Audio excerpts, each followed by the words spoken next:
Hey guys, welcome to Cosmic Road. This is Jack. How you guys doing today? Let me know how you're doing. Are you up on the Senate UFO disclosure bill? It is huge news. We have got a lot to talk about. Yeah, this is giant. We actually have Congress trying to force UFO disclosure. I mean, this is the first time in human history this has ever happened. They are actually trying to declassify UFO files. This is monumental. So let's discuss. This is from the article from The Hill. Senate majority, and by the way, let me know if y'all can hear me, if everything is checking out okay. Senate Majority Leader Chuck Schumer and a bipartisan group of senators have offered an amendment to the annual defense authorization bill requiring the federal government to collect and make public records related to UAPs and UFOs. I like how it says UAPs and UFOs as if they were different, but okay. I guess that's for the guys in the back row, right? The proposed amendment to the National Defense Authorization Act would direct the National Archives and Records Administration to create a collection of records on UAPs and UFOs to be disclosed to the public immediately, unless a review board provides reasons to keep them classified. Yeah, I wonder who is going to compose the review board. Who's that going to be? Mark Rubio, Kirsten Gillibrand, and Tim Burchett, and some of the supposed allies of disclosure going to be on the review board. Who are we talking? Who are your best guesses? What board is this review board going to be under? Is it going to be under the House Oversight Committee, or the Gang of Eight? Who is going to manage this operation? I really am curious. That could be very important. They're the ones that are going to determine what remains classified and what doesn't, right? If you guys are just getting in here, this is Jack with Cosmic Road. I talk about UFOs and the paranormal. Please hit like, please subscribe, share in social media. Let everybody know that there's a live stream going on talking about this very important historic topic. And love it, guys. Mateo says, ciao, Jack. Yesterday, I see a live stream on the Italian, the National Ufological Center. They cover all the documentation related to the Mussolini UFO. Huge archive. Wow, cool. Yeah, I want to know all about that. I'm so curious about the Mussolini UFO. I see some discrepancies in the Mussolini information that's coming out about that UFO. In a report that I went over last week, it described it as more of a bell shape. But in a previous report, I heard it described as a saucer shaped. So which is it? And in the early report, there were Nordic type beings inside that ship. I don't know about the Bell UFO, information, if there were any beings in that version of the story. So which version of the story is correct? Let me know, Mateo, if you remember what it said in those archives, because I'm trying to get that clear in my head, which is the correct version of the story, or have we heard the correct version of the story yet? So if you remember, well, let me know, because I'm very curious. And I'm also very curious to learn what part of that material, if any, wound up in the hands of the Marconi company, and if that had anything to do with the series of murders that occurred with the Marconi scientists working on secret projects in the 90s. Did that have anything to do with UFOs, reverse engineering UFOs? Because David Grush has talked about the Cold War between the Soviets in the U.S. and I presumably ongoing with the Russians and the Chinese today over reverse engineering UFO technology. And if there was this big company like Marconi that was caught in the middle of it, and they were working on their own stuff for their own ends, it makes you wonder if there weren't some cloak and dagger sort of things going on there. So I would love some, because I remember that when I was a kid, that series of murders, and learning about all of this throws that into a different light, and I'm trying to get answers on that. So if you have any ideas, let me know. But yeah, let's get back to the UFO disclosure bill, guys. This is huge. Huge, guys. Congress is trying to declassify UFO material. They're trying to get access to it. They're trying to get, the various people involved to pony up with the UFOs. The UFO reverse engineering teams, the UFO crash retrieval teams, trying to get it, all of those material delivered or at least made available to Arrow. I don't have a lot of faith in Arrow, but possibly with the engagement of Congress, with Congress actually committed to getting some answers now, seemingly. They've been sitting on the David Grush story for 2 years and may never have come out with anything if David Grush hadn't gone public with us. So, it's open to question how committed Congress is. But now that the public knows about David Grush, Congress is actually forced to take action, and they are taking action. So whether they would have done this on their own or not, they are doing something. And it is very exciting and very encouraging. We are looking at an historic moment, guys. This is massive. Mateo says, from what Roberto Pinotti said, the shape documented in the reports are cylindrical, a little bit compressed at the end of each side. Okay, so maybe more of a cigar kind of shape. Well, in that case, that's the third version of the story I've heard. Okay, I guess I need to read those documents. Interesting. Thank you, Mateo. But yeah, to get back to the bill, for decades, many Americans have been fascinated by objects mysterious and unexplained, and it's long past time they get some answers, Chuck Schumer said in a statement. The American public has a right to learn about technologies of unknown origins. Non-human intelligence, this is Chuck Schumer saying non-human intelligence, and unexplainable phenomena. We are not only working, and Chuck Schumer is not a fringe guy. He says pretty much the party line and the establishment position. So that is really, really interesting that he would come out and say this. We are not only working to declassify what the government has previously learned about these phenomena, but to create a pipeline for future research to be made public, he said.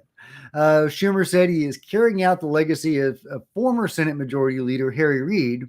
That could kind of explain things, right? Because Harry Reid was actually, an advocate of UFO disclosure and research long before it was cool, right? Without Harry Reid, we would not be living in this current age of disclosure. And he's the one that got OSAP started at Skinwalker Ranch, etc. And without OSAP, we wouldn't have ATIP or Lou Elizondo or those 3 videos. And they came out in 2017. They got me interested because I wasn't interested in any of this stuff until those came out. And I'm sure maybe that's the case for some of you as well. It's certainly the case for many others. And finally getting this groundswell of public support, this grassroots effort launched by TTSA, Chris Mellon, Lou Elizondo, all those guys, getting finally Congress involved. And now they are involved in a big way, passing or trying to pass multiple bills and amendments to declassify this stuff and get the UFO material from the reverse engineering programs and retrieval teams made available to Arrow. And I hope that, because we've been talking about this oversight committee, or that whatever it's going to be called, that is going to be receiving these documents that is in this UFO disclosure bill. I wonder if they're also going to have, be able to see some of that UFO material from that other proposed legislation to get the actual hardware and information from those deep projects. So I hope so. I hope it's not all going through Sean Kirkpatrick, the lovely Sean Kirkpatrick, because that could be a deal killer, in my opinion. Schumer said he was carrying out the legacy of Senate Majority Leader Harry Reid, who more than a decade ago pushed funding for the Pentagon's secret aerospace, ATIP. Of course, it was OSAP and then ATIP, but whatever. It doesn't go into that. Lawmakers' interest in learning more about UFO sightings soared after that project became public, and media outlets began publishing video clips of unexplained aerial phenomena captured by the cameras and sensors on military jets. After that project became public, senators, congressmen, committees, and staff began to pursue this issue and uncovered a vast web of individuals and groups with ideas and stories to share. The amendment has the support of Senators Mike Rounds, Marco Rubio, the Vice Chairman of the Senate Intelligence Committee, Kirsten Gillibrand, Todd Young, and Martin Heinrich. So a bipartisan effort. And I love that. We need to keep this bipartisan, keep politics out of this. This has nothing to do with politics. I see people trying to get political about this. This has nothing to do with politics. And the control group is very clever. And it wouldn't surprise me at all if they try to find a way to make this political.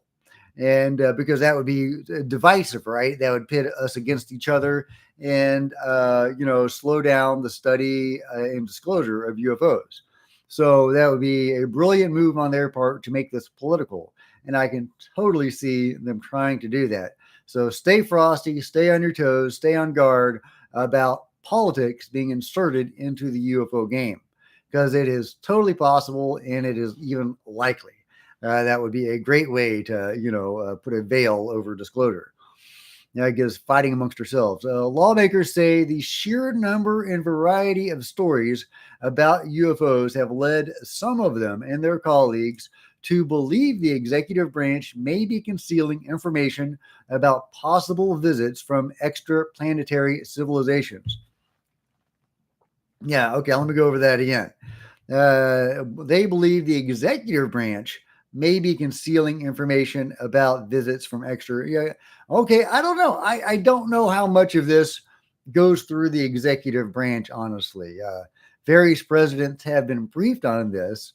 Bill Clinton famously tried to get access to this stuff and couldn't.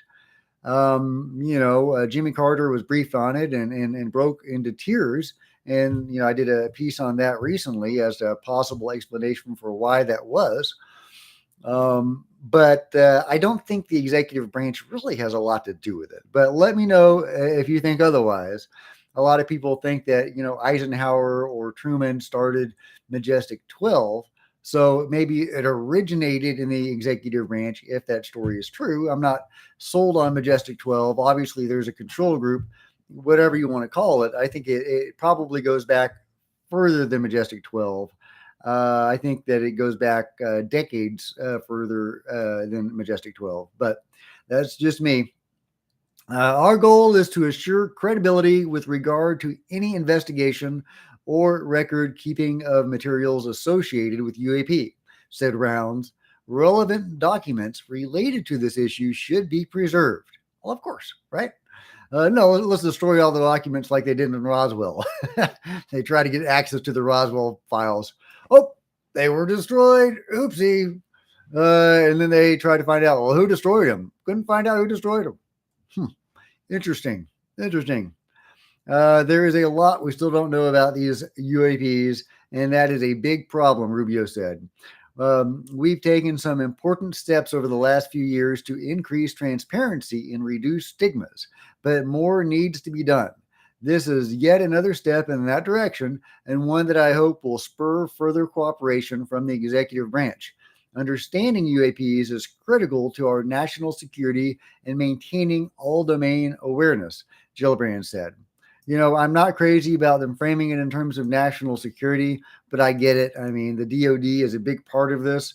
Congress is, obviously interested theoretically in the public welfare.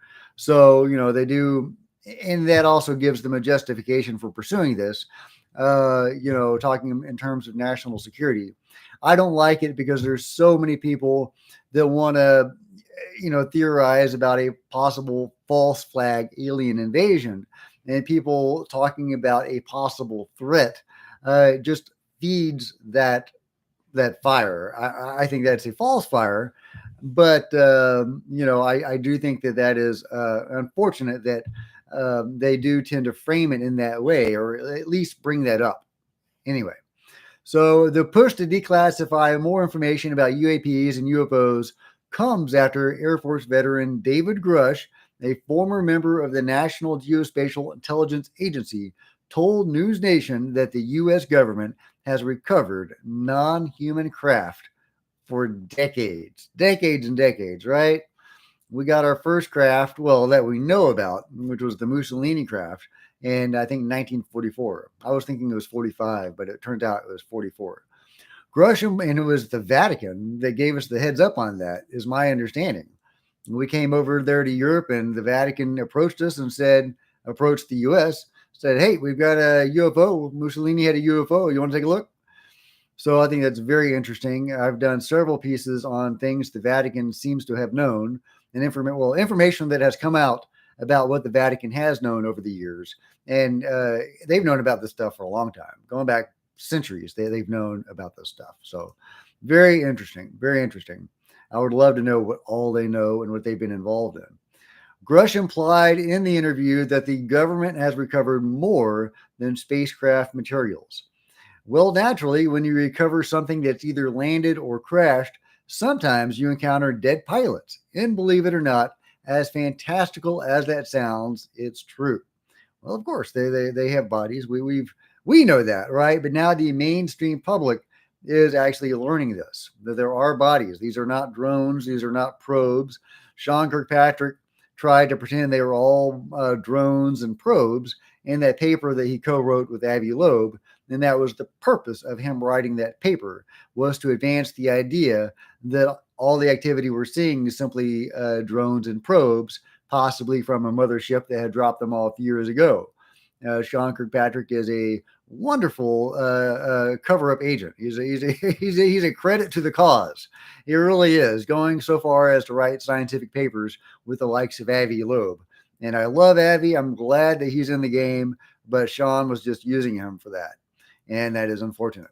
But, he needed Avi's respectability to advance his disinformation. So the House Oversight Committee is planning to hold a hearing later this month on UFOs that will be led by Representative Tim Burchett and Anna Paulina Luna. And I believe that we have a confirmation on the date on that, and that's going to be the 26th. The 26th of this month, July, we are going to have the U.A.P. hearing in the House of Representatives. And the House Oversight Committee, ostensibly led by Comer, but really he's letting Burchett and Luna lead this hearing. And it looks like Lou Elizondo is going to be at the hearing. We don't have confirmation on that, but Lou has said he is going to be in Washington, D.C. at that time. So maybe he's just going to sit in on the hearing, but it would make perfect sense for him to be a part of that hearing and to have his voice heard finally on Congress in a public setting. He really deserves that, and we all deserve to hear from Lou, and the public deserves to hear from Lou. So I can't wait for that. And of course, David Grush has to testify, and this has all come about because of David Grush. So I think that Grush and Lou are almost shoe-ins as far as testifying. But who else is going to testify? Apparently maybe a couple of the witnesses are going to be scientists. I'm thinking Dr. Travis Taylor, since he was the chief scientist for the U.A.P. task force. That would make sense. He would make and also Gary Nolan, since he's been involved in some of the government efforts at this sort of thing. So I'm thinking those are probably going to be the two, but who knows? It could be people we've never heard of. It could even be people who have been involved in these programs. I would love that. If some people that were actually involved directly in reverse engineering alien technology were involved in these programs or involved in the hearings, man, wouldn't that be awesome? So I would love to see any of the known guys speak out, and I hope they do. But I also hope we get some new faces and some new stories. The amendment is modeled on the President John F. Kennedy assassination records Collection Act of 92, which required the public disclosure of documents related to the former President Kennedy's assassination then 25 years after its enactment, which has not come to pass, right? There's still documents being withheld on the JFK assassination, and I think we all know why. Go watch the infographics video about the CIA assassinating people after the assassination, people that knew stuff. Not saying the CIA did it, but they were assassinating people, and that seems pretty solid. The Schumer-Rounds amendment would give the federal government eminent domain over any recovered technologies of unknown origin or biological evidence of non human intelligence now held by private individuals or organizations. So, yeah, so they're also going to get this stuff from Lockheed Martin and other places, theoretically. Theoretically. So that is really, really interesting. If you're just joining me, this is Jack with Cosmic Road. I talk about UFOs and the paranormal. Please hit like, please subscribe, please share on social media. We are talking about the new Senate UFO disclosure bill. This is an historic moment. If this sucker gets passed, this could be a game changer that will actually declassify UFO materials. And it looks like the getting access to the hardware is also a part of this bill as well. Now, some of this, there's not going to be declassified until 25 years after these papers have been originally filed.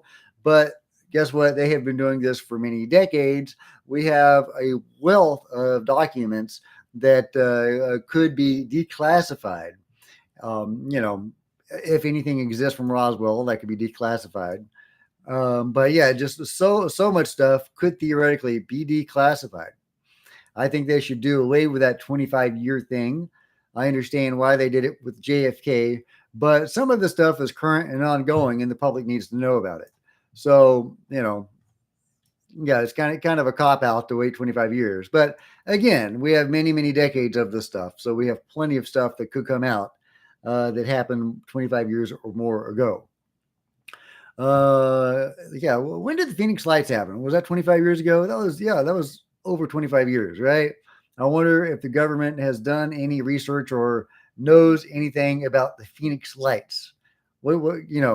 All I know about the Phoenix Lights, the best information is the remote viewing session that Dick Allgaier and Das Smith did on the Phoenix Lights incident, where they saw a Nordic being on that giant ship surrounded by a bunch of gray types. And Dick Allgaier was even able to make contact with the Nordic being, which is something that can happen in remote viewing. Fascinatingly, especially when you're dealing with advanced beings. Let me know what you guys are thinking. Oh, and by the way, I would be remiss if I didn't shake the can or whatever. If you want to support live streams like this, please consider leaving a super chat or a super thanks. There's also a PayPal link in the description. If you want to have a fun time and you're a science fiction or fantasy fan, I'm an author. You can go buy some of my books on Amazon. Link also in the description. But a PayPal or a super chat would be awesome and keeps these live streams going. Let me see some of your comments, guys. You guys are awesome. Drum Music says, do you think the legislation means they have seen video, photo evidence of craft or bodies? Well, yeah, man. One of the rumors is that the senators, I forget if it was senators or representatives, but some congressmen were actually given an interview to what? When I say interview, I mean there were some government officials or military officials interviewing a being, a non-human. And that the Congress people were shocked by this. They were just, shaking, literally shaking over this video. Some people think it's that video that's been circulating for a few years. We don't have any confirmation that that's the video. I've always thought that was probably fake, but it did look pretty good. So who knows? So it could be that video, but I'm thinking it's probably something different. Although, again, who knows? It could well be that video. The Tic Tac video was apparently circulating for years before it officially came out. So it would be really interesting if that was the one. But yeah, so I do think they have seen some actual physical evidence of this stuff. And yeah, we're not just talking about, bodies. We're talking about live beings. Although, if that was like EB1 or something like that, that being is said to have passed on and long ago. But according to the information that I've shared with you from the research that I've done, there has been ongoing contact with live beings that have helped the control group develop this technology to the point where we have our own UFOs and UFO type. Oh, thank you very much. Who left me the super chat? Mateo, awesome. Thank you so much, man. Not so much. Oh no, I appreciate it, man. I appreciate it. It really does. It keeps me motivated. It keeps me going. Yeah, love it, love it. But yeah, so yeah, I from what I've shared with you guys, I think they've been working with the beings, and we've got our own UFOs we've been flying around. Yeah, AK Crazy Fool says Lucy in the football. We'll see. They're giving the control group what, like 6 months or something to hide this stuff. Somebody was saying 300 days. I forget what the actual number is, but yeah, so they have plenty of time to hide this stuff. And also, there seems to be some sneaky other ways they could hide this stuff. For example, sending the information to Sean Kirkpatrick, right? And Sean Kirkpatrick isn't going to do anything with it unless he is compelled to, which I guess theoretically could happen. I'm not counting on that. But he has also stated publicly under oath in the congressional hearing not long ago with Kirsten Gillibrand and Senator Ernst that if he ever did find evidence of ET technology or presence, he would send that to NASA or someone like NASA, who of course has been hiding this stuff for many years. So if Kirkpatrick, the lovely John Kirkpatrick, isn't going to hide this stuff, then NASA's going to hide it. So, I don't have a whole lot of hope for it going through Arrow. I have a lot more hope for it going through this congressional body. If it's composed of people like Tim Burchett, then I have a lot of optimism for this. If it's composed of people like Senator Ernst, I don't have much optimism at all. And I'm really divided on Rubio and Gillibrand. They've done some things that look really, like they're advocates of disclosure, and other times they look like they're just, saying the words and they're not really doing it. But I don't know. I think that originally both of them were advocates of disclosure, but I do have to wonder if Tim Burchett was correct and that some members of Congress have been compromised on this UFO issue, and if they may fall under that category. I don't know. We'll see. We'll see what they do. Judge by their actions, right? I mean, it is early days yet. It is early days. KPW says, I was smoking that Element 115, 115, and decided to make that channel art for you. Okay, yeah, no, I really like that. That was actually pretty cool. That's actually pretty good channel art. I like that. Get in here. Yeah. If you want to share a link to that or something on the in the chat or in the comments, that'd be great. Everybody else can check out your art. Drum Music says, wonder if there are paper shredders running 24/7 at Lockheed, Grumman, etc. Yeah, totally. Oh, thank you so much. Whoever left Ronnie Shaw, thank you, man. I really appreciate that. Let me buy you dinner. Okay, thank you. Thank you. You can buy me dinner anytime, man. I look forward to them every day. Great job.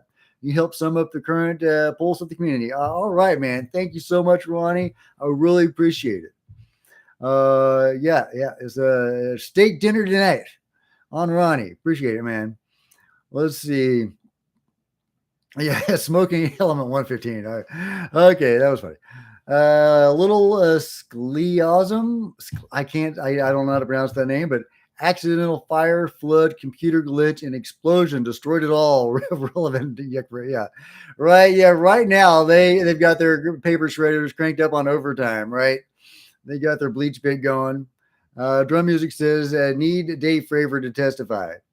Alan says, do we know what comes next and when? Well, we know that the U.A.P. hearing is going to happen in the House Oversight Committee on the 26th of this month. And we're going to have some prominent personalities and, people that are involved in this actually speaking publicly, presumably before cameras, in a public hearing on the 26th of July. And this is a meeting ostensibly run by Comer, but he's not a UFO guy at all. So he's letting Tim Burchett lead the way.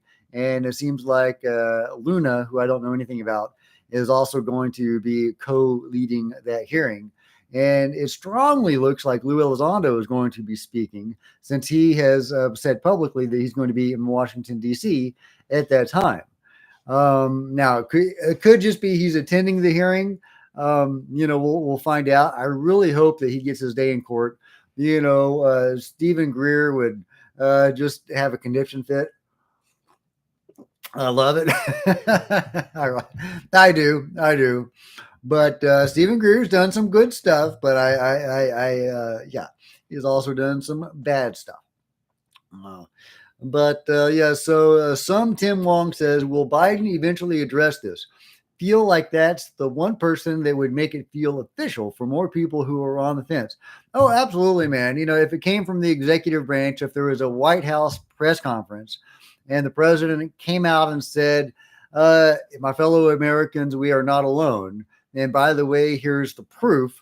Yeah, absolutely. That would make all the difference in the world. No, 100%. I hope something like that happens. Of course, to play devil's advocate, you could say that could become politicized, right? Because the executive branch has always been controlled by one party. I would love it if we had a situation where the person who didn't win the election became the VP, and then you could kind of have, I don't even know if that would work. I don't know if that would practically be working, but then you could have an executive branch composed of both parties. But Congress theoretically is composed of both parties and represents the people in a way that the president can't, because he's only really representing one party. So I can see an argument that it would be better if it came from Congress. But let me know what you guys think. Let me know. But yeah, absolutely. If the president said, my fellow Americans, we are not alone, that would be amazing. KPTW says the aliens planted the coke in the White House. I'm not going to go there. Breakdancer says, do you think people will eventually get prosecuted for crimes? Will the agreement ever come out or not? Man, if the stuff that I reported on the other day is true about what the My Labs, and if My Labs are indeed part of the control group, as it strongly appears to be, they use a lot of the same technology that the beings use and engage in some of the same tactics. But I don't know. I don't know if they are or not, but there are some very shady things, including personal assaults, that seem to have occurred in My Labs abductions. And if they are part of the control group, in other words, part of the cover up and what they are hiding, then that is some dark stuff, man. That's some dark stuff. And they have real crimes to answer for. And even if that's not true, they have dark crimes to answer for. They have probably taken out many people. I just covered a story the other day. A prominent person that was in the know saying they were afraid of being erased. Their whole, not just them, but their whole families. They had heard of that happening. So, yeah, man, they've been doing some dark stuff. They have some shady stuff to hide, and so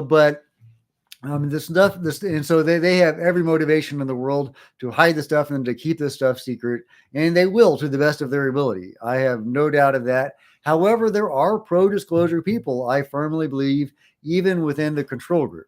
Why do I believe that? Well, for example, David Grush was allowed to talk to people. He was actually able to get access to people directly involved in the UFO crash retrievals and reverse engineering efforts. People that were actually doing that talked to David Grush. And as far as we know, they weren't taken out, and he wasn't taken out, although he has been retaliated against. We know his home has been broken into, and apparently that was the least of what has happened to him. And a lot of the other witnesses apparently are afraid, and they are waiting to see what happens with David before they come out themselves. So, as much as I do see some signs that there may be elements of pro-disclosure, elements within the control group, I also see that the larger part of the control group is not going to swing that way, and they are going to bring pressure to bear, and maybe even retaliate against those pro-disclosure people within their own camp. So I think there's a lot of drama and excitement, and I say excitement, but there's some stuff going down behind the scenes right now. I have no doubt, and people's lives may be in danger. and probably are. And so yeah, so I worry for those guys. So my hats are off to those guys. God bless you, sirs and madams. I wish the best for you, and thank you for your bravery. And I hope it all works out. Um, yeah, let's see. Sim Ting Wong says, mostly since no president has ever announced such a thing, would be first time and shocking. Oh, it sure would, man. Sure would. Oh, or lady. Let's see. Yeah, okay. We're getting back to the questions of prosecuting the criminals.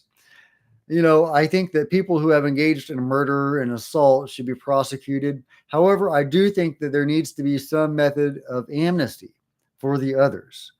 I don't really think we're going to get the truth without offering amnesty. We need to give a way for these people to come forward and present this to the public. And,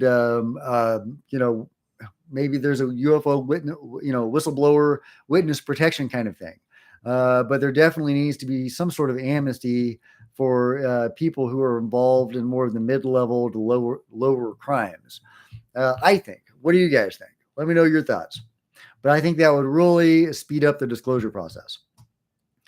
Yeah, drum music says the normies won't pay attention until there's primetime Oval Office address.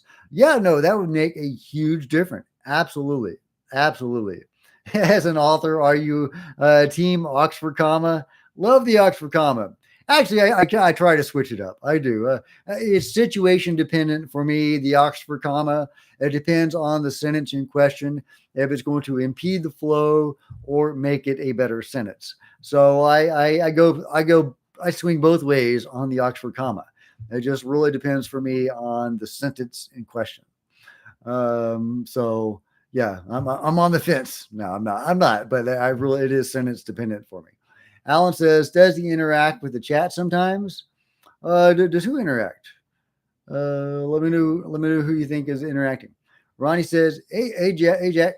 So I follow many of the same people that you do. I am optimistic that this hearing will be productive and whistleblowers will actually be able to speak, but I have doubts. Yeah, I have doubts too.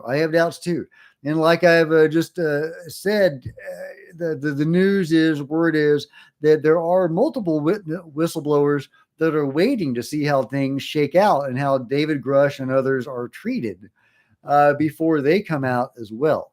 So how this hearing goes and the fallout afterward could be very important to disclosure coming forward. So yeah, great question.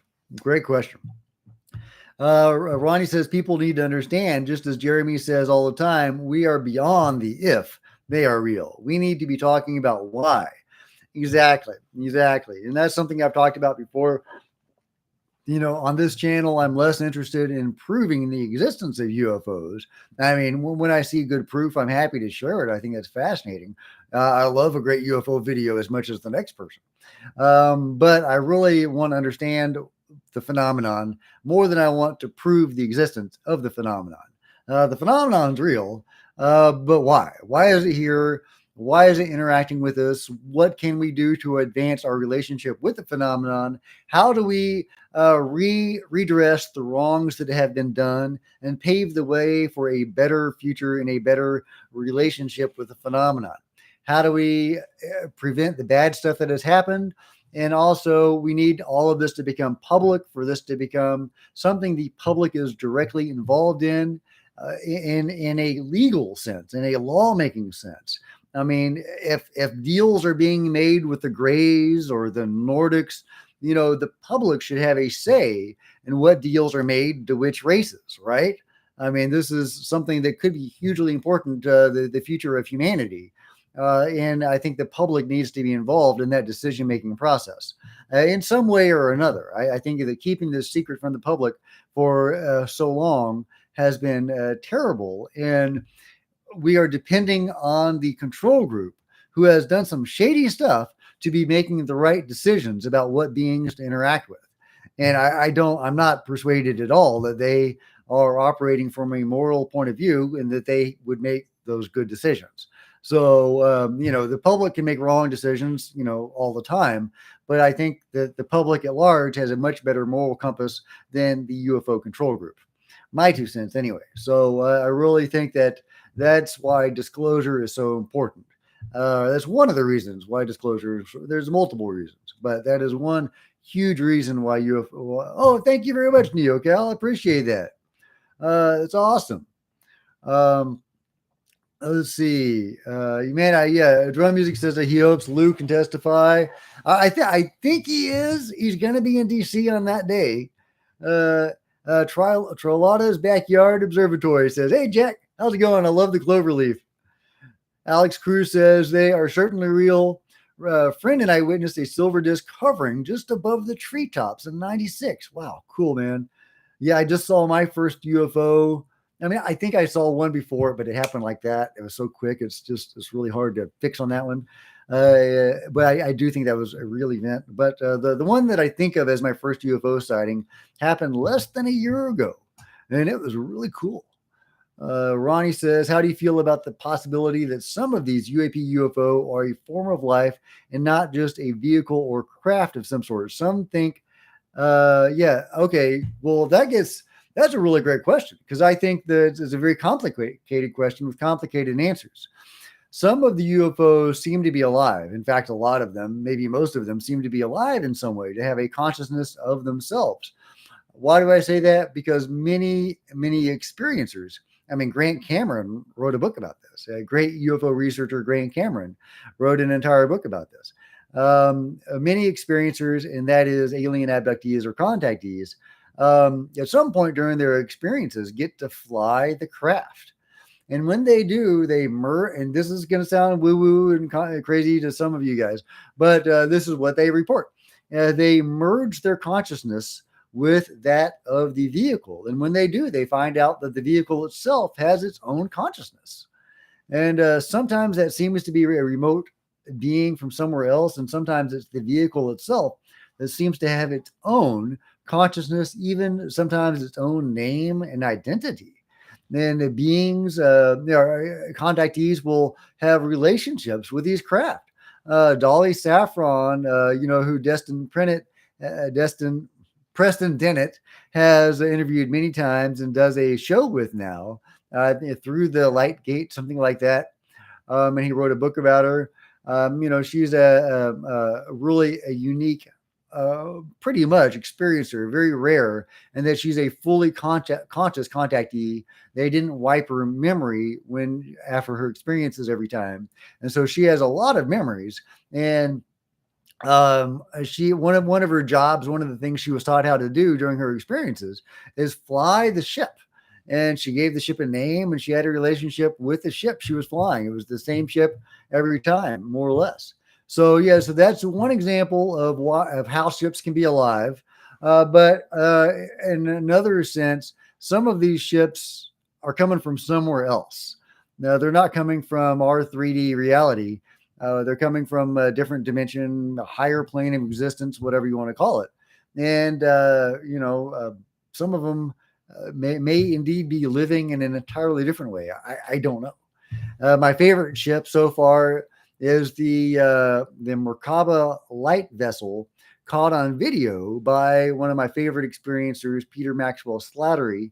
If you haven't seen his documentary Multidimensional, I highly recommend it.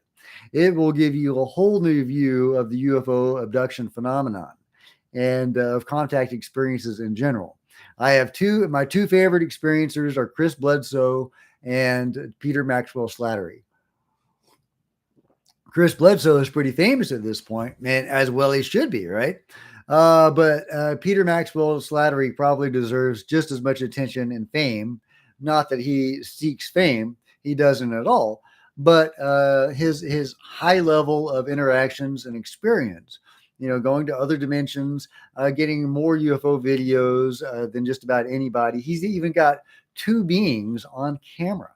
That's right. He's had a lot of experts review his footage, mark it as legitimate.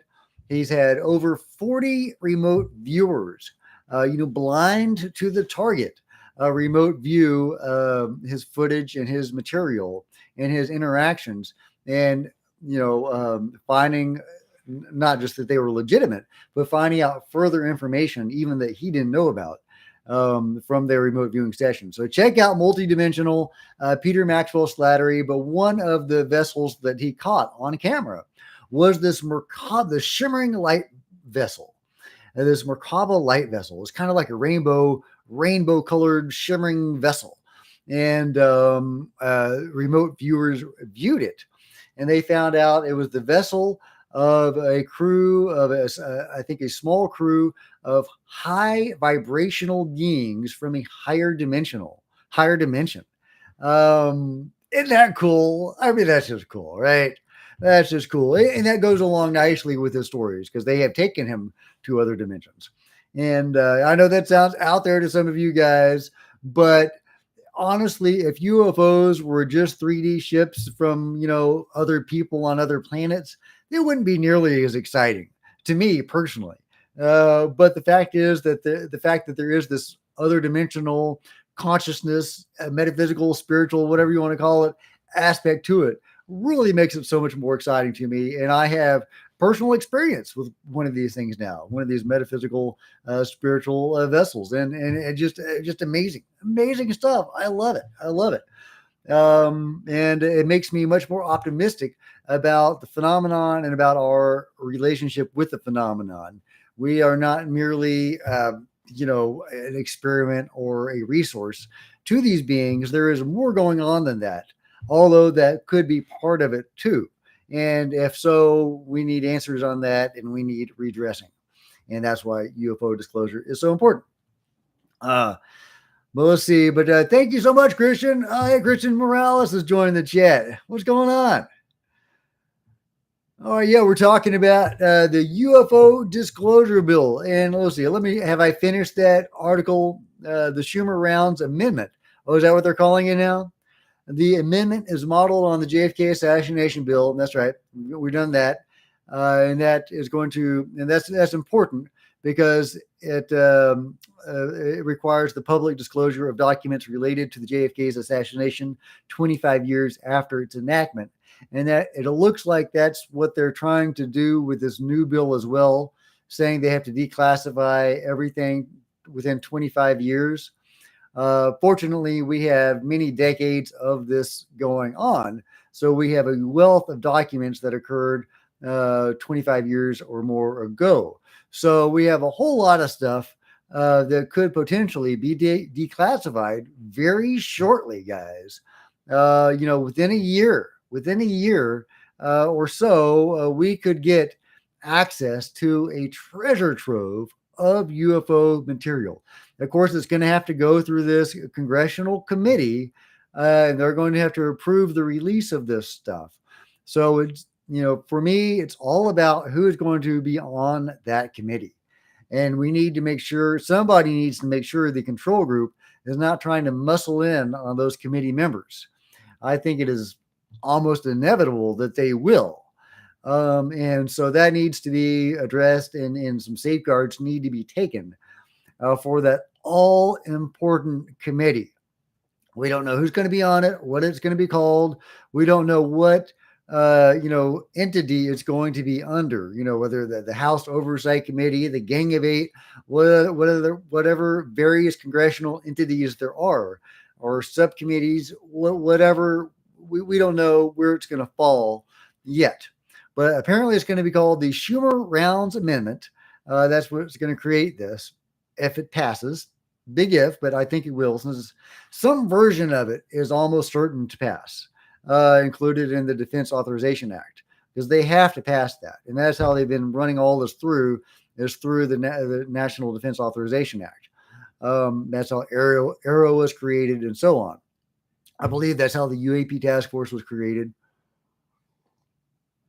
That's the amendment will give the federal government eminent domain over any recovered technologies of unknown origin or biological evidence of non-human intelligence held by private individuals or organizations. So, that's right. Lockheed Martin is going to have to pony up with the alien bodies. Of course, what are their live aliens? Do live aliens fall under that category? What's the language? I can start reading the actual amendment if you would like.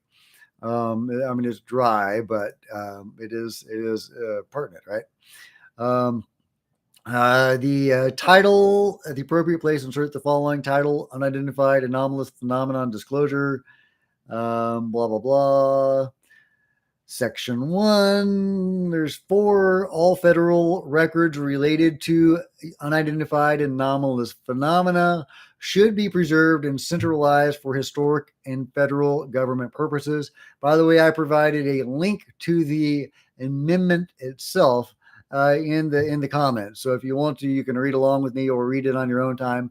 Don't worry, I'm not going to read this whole thing. It's I heard it was 42 pages, but what I'm seeing here is 64 pages. Of course, that could be appendices and stuff. All federal government records concerning U.A.P. should carry a presumption of immediate disclosure, and all records should be eventually disclosed to enable the public to become fully informed about the history of the federal government's knowledge and involvement surrounding U.A.P. So that's huge, right? And you can see why they would include that.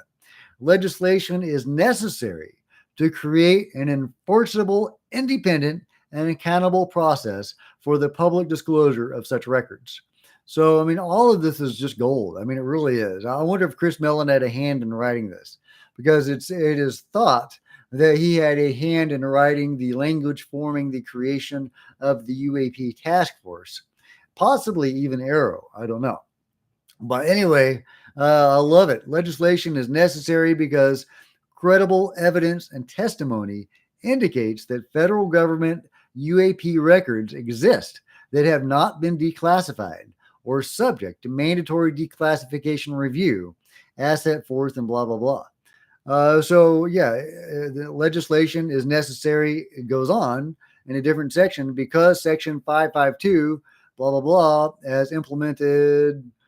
Blah blah blah. It's very dry, but every bullet point is really important, is interesting, and it looks like the first so on bullet points, the first 7 bullet points or subsections are all talking about why legislation is necessary.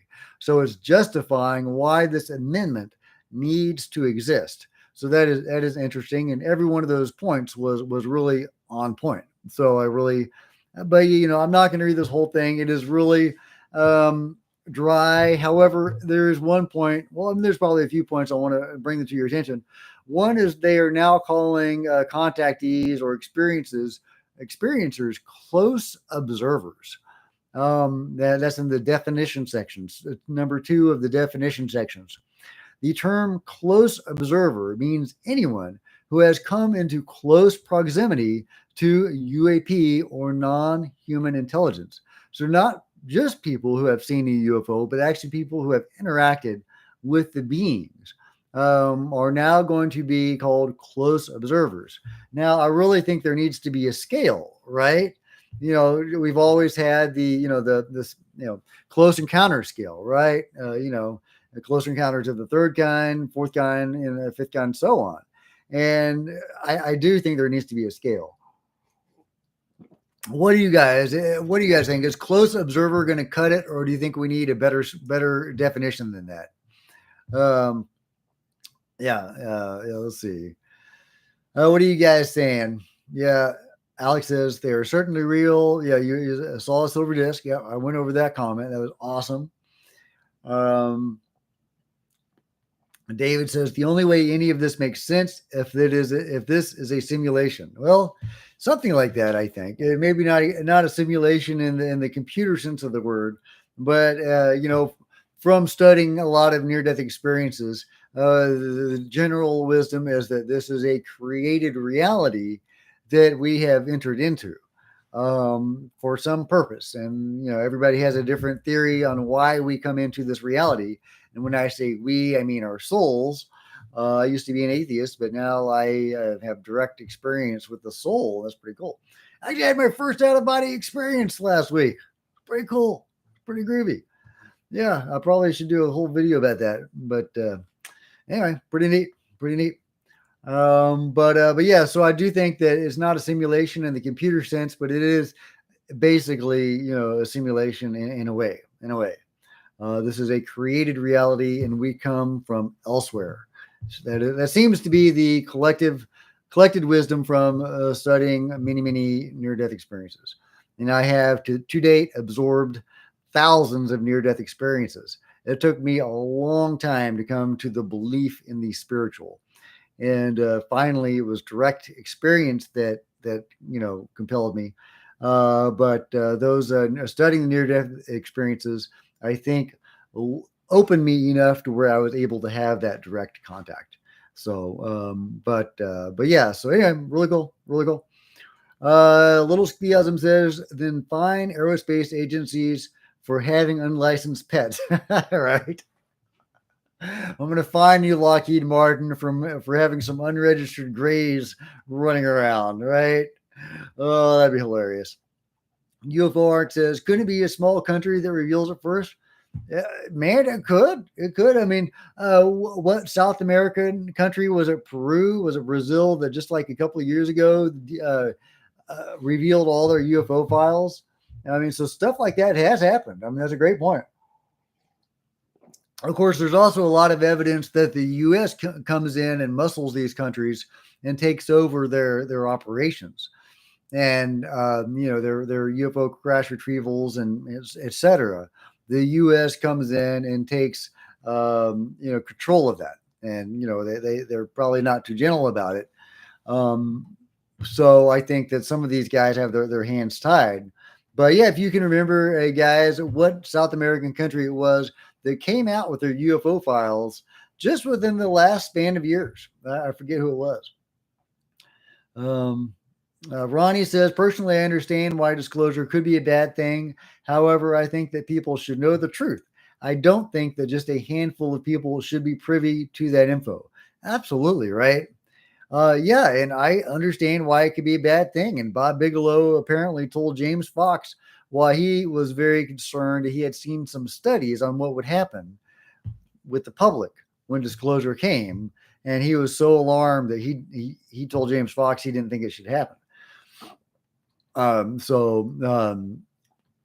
You're not alone in being worried about what would happen. I'm worried too. I'm worried too. But yeah, you are absolutely right. This should not the truth of our reality should not be contained by a relative handful of people. A small group of people, a relative small group. I mean, Richard Dolan calls it the breakaway civilization, and I have come to agree that it's a very large group with some very high technology doing their own thing. But it is a relatively small group just the same compared to the overall population, and they have no right to keep the secrets of the world we live in and the reality we live in, the cosmos we inhabit, from us. That is just wrong on a very fundamental level, to keep the truth of reality from us. So I totally agree, man. Totally agree. KPW says, can you show the chat the Dome of the Rock U.A.P video? It was years ago, and it seems people forgot about it. Oh yeah, the Dome of the Rock. Yeah, that was a really good one.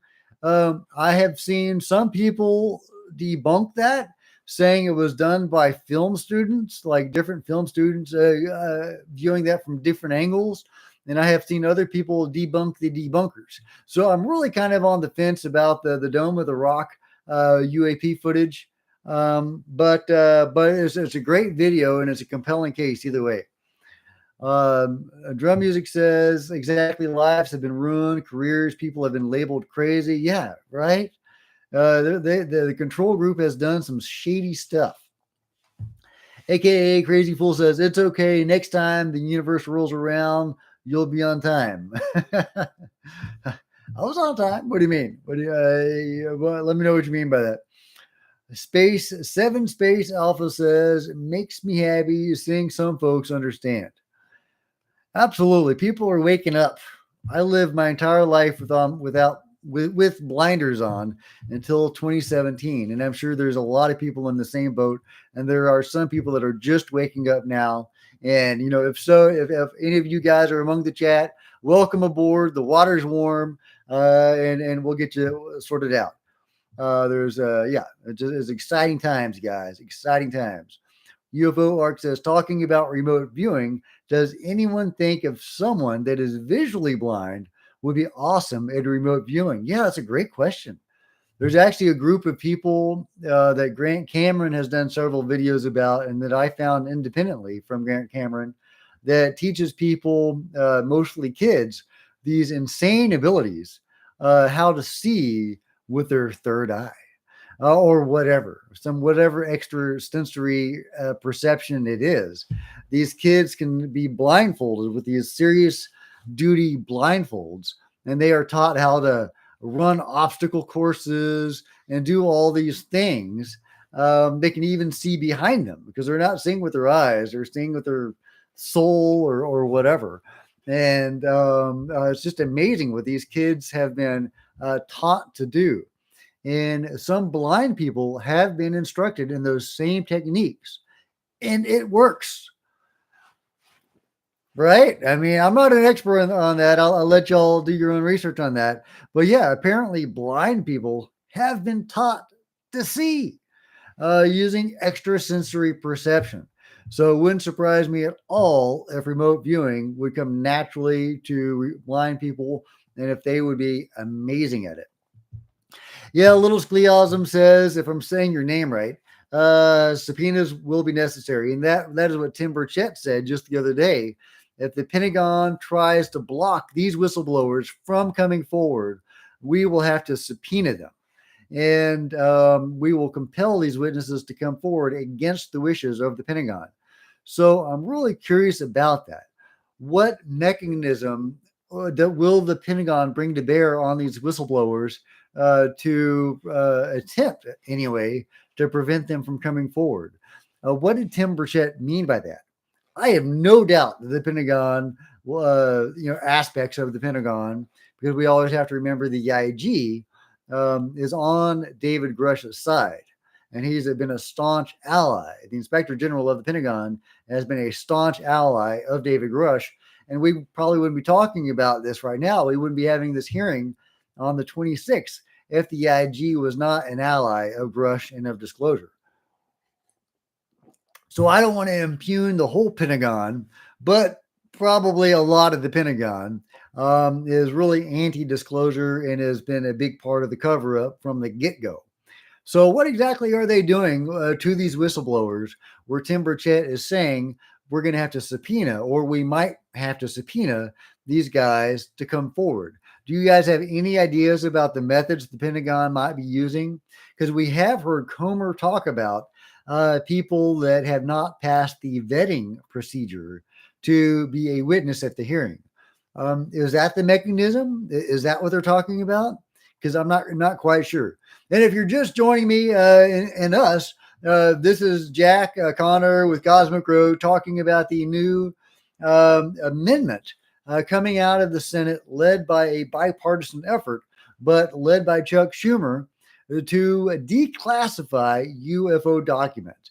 And it looks like some other stuff is rolled in with that, actually getting access to UFO materials and potentially even physical remains. So all of that is coming out and is going to be hopefully included in the National Defense Authorization Act. So if you are up on that news, let us know your thoughts. If not, hopefully you'll find something out along the live chat. If you want to support this live chat, just hit like or subscribe. Or if you want to support it in a bigger way and encourage me to do more live chats like this, you might consider leaving a super chat or super thanks. There's PayPal below as well. So just to think about. And all those efforts are really appreciated. It does keep me motivated to keep doing live chats like this.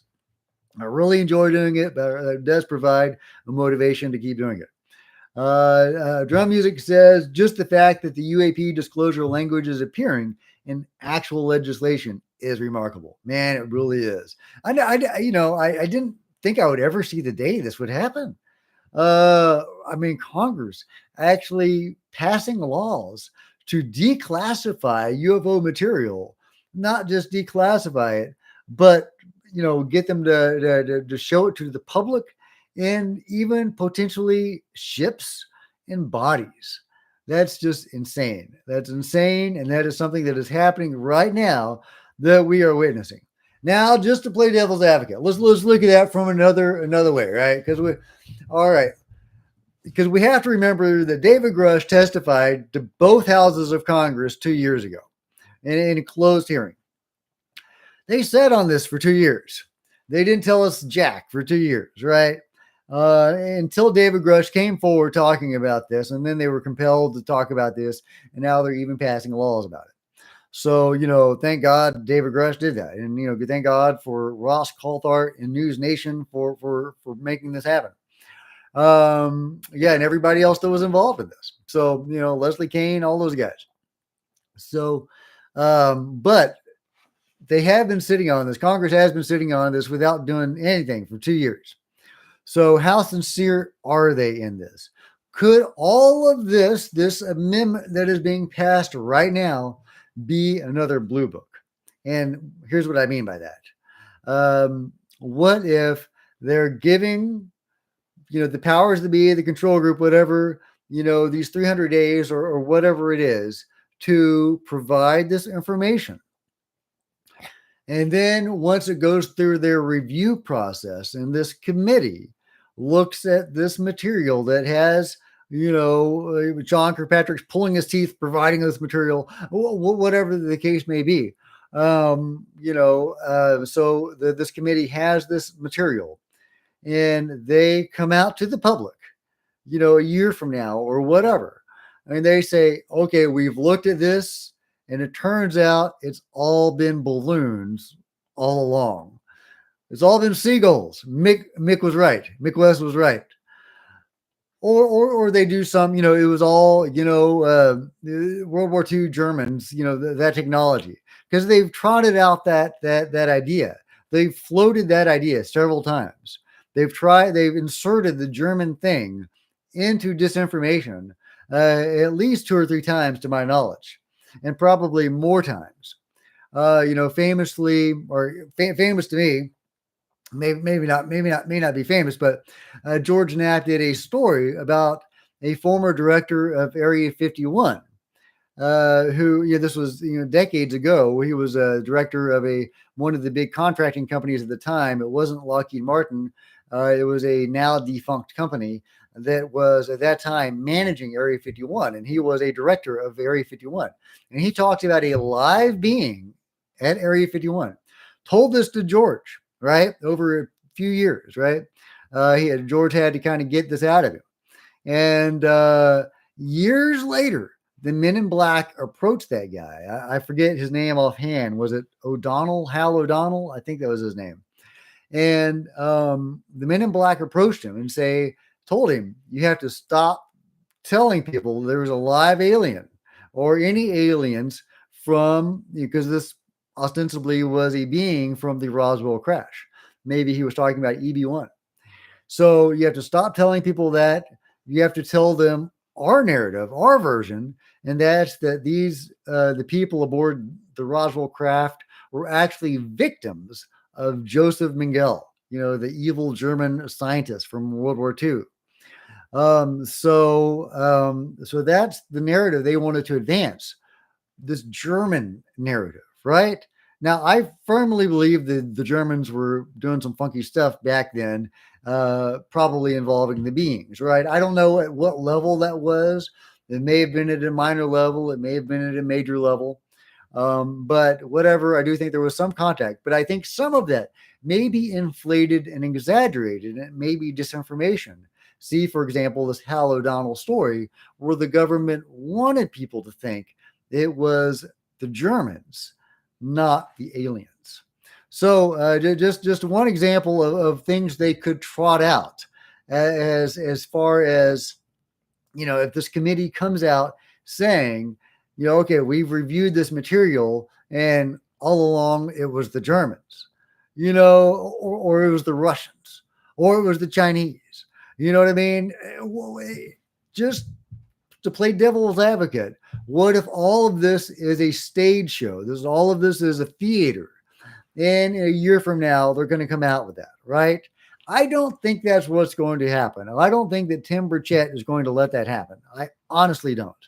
But I would be remiss not to, show a possibility that theoretically it could happen. But yeah, but I don't think that's the direction it's going to go. However, I also think that the control group is scrambling right now to keep a lid on this can of worms. And if they are able to bring pressure on this committee, whoever they are, whatever entity it's going to fall under, that could be one of the ways they might seek to do this. But let me know your thoughts, guys. Um, let's see. Seven Space Alpha says the Greys are a problem. If everyone knew, they would pick it up. They would pick on the humans. Huh. Yeah, Malky says I have concerns. Christian says, is this the John Ramirez? R. Ramirez, I don't believe is the John Ramirez, but our John Ramirez is welcome in the chat. Welcome, John. Let's see. Yeah, Malky says, I have concerns with the 25-year clause, and the president will reserve to withhold disclosure if deemed detrimental to national security. Is this just Congress hoarding the tech in secret? We will see, Malky. We will see. Christian says, I'm not worried about the Greys. I'm worried about the ET police, the suits, and how they will affect the disclosure process. I'm worried about the ET police, the suits. I'm not quite sure if I got that. Oh, yeah. Okay. He expounds on that. The ET police is a very real thing. Their job is to watch every ET or entity that we consider paranormal and manage Earth and who can come in and out. It's like the movie Men in Black, but darker. Yeah, that sounds like something that would exist, Christian. That sounds all too likely. And do you think is that the Men in Black? Is that part of it? Because part of the Men in Black seems to be made of humans. Some of it seems to be non-human. Is that? Do you think that's tied up with it, or are you talking about a separate program? I'd love to know your thoughts. Seven Space Alpha, yeah, you want to know why they're like that? If humans found out, meanwhile, the more advanced civilization knows how life needs to learn to adapt. I'm not sure if I quite am reading that right. But Drum Music says, E.T. Police. I've not heard this. Are there books on this subject? Yeah, I would like to learn more about what you mean, Christian. Now, that totally sounds like something that would be happen. Christian says, but part of their job is to keep the secret of ETs. Why? I don't know.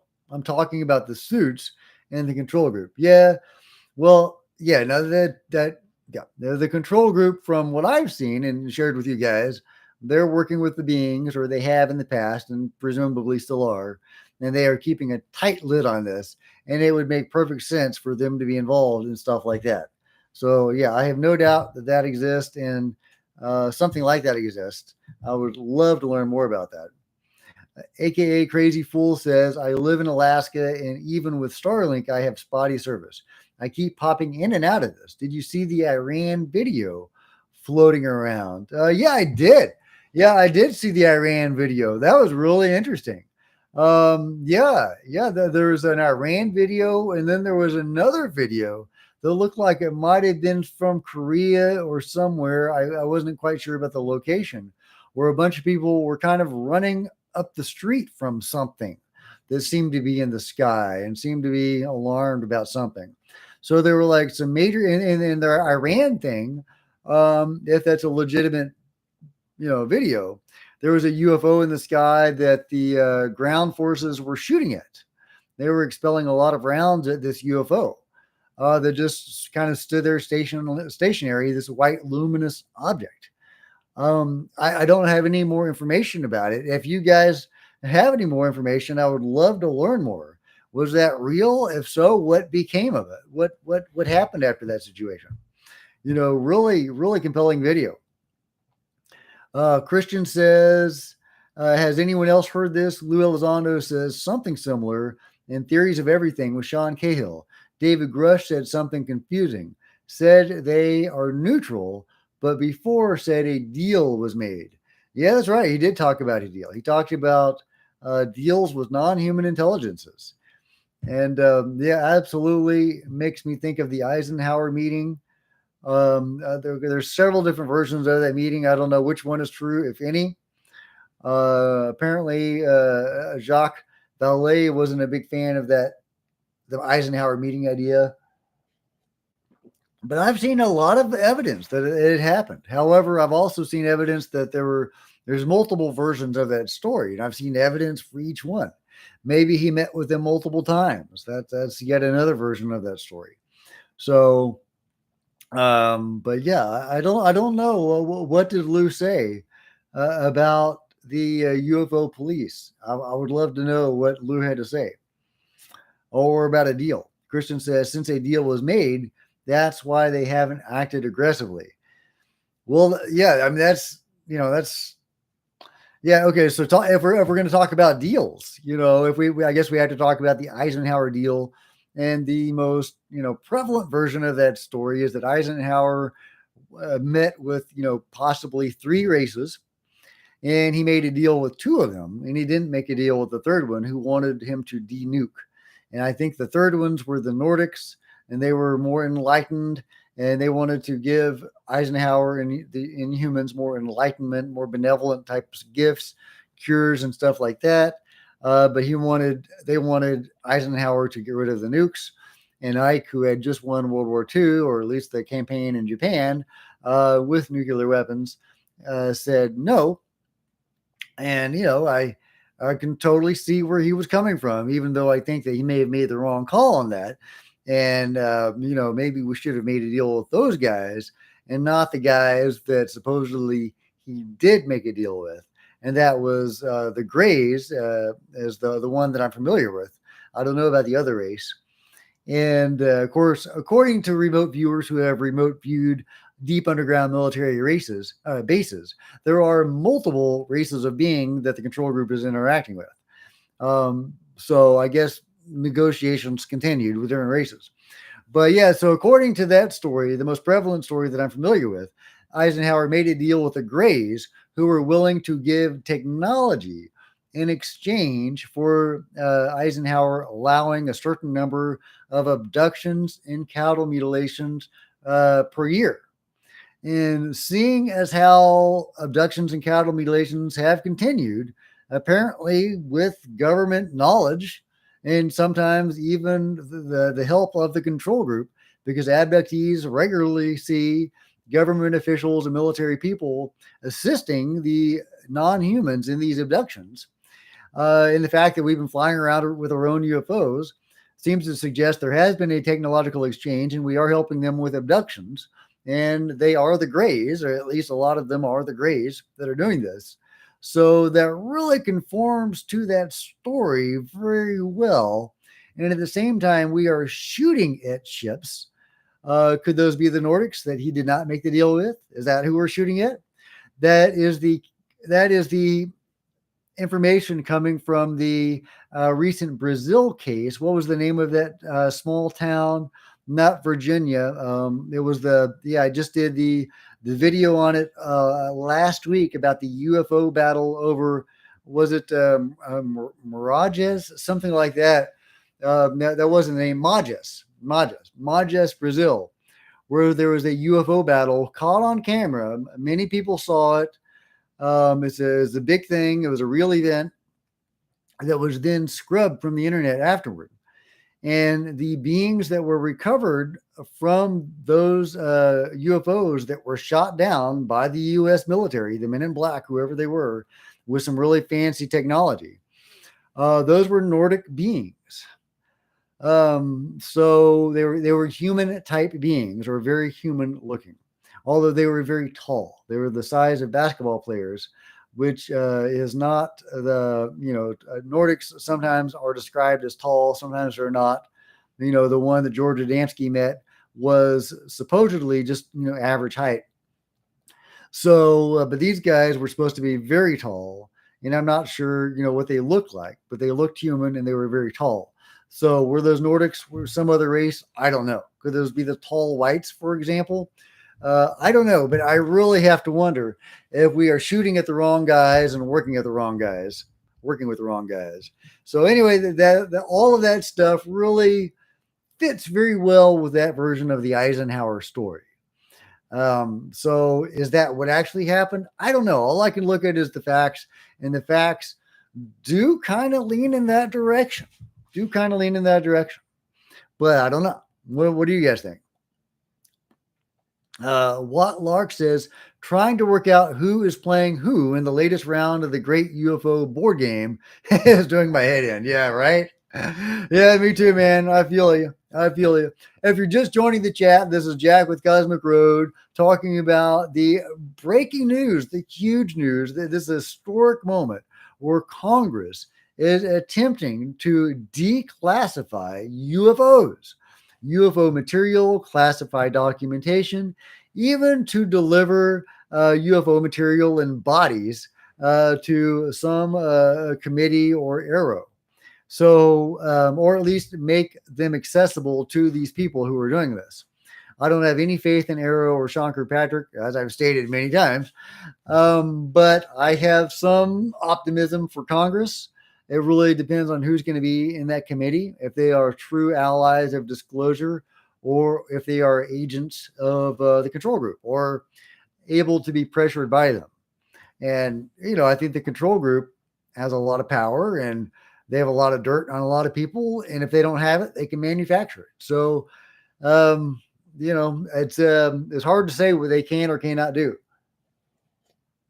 However, I do have to believe they have enemies and they have people that are working against them, as they do.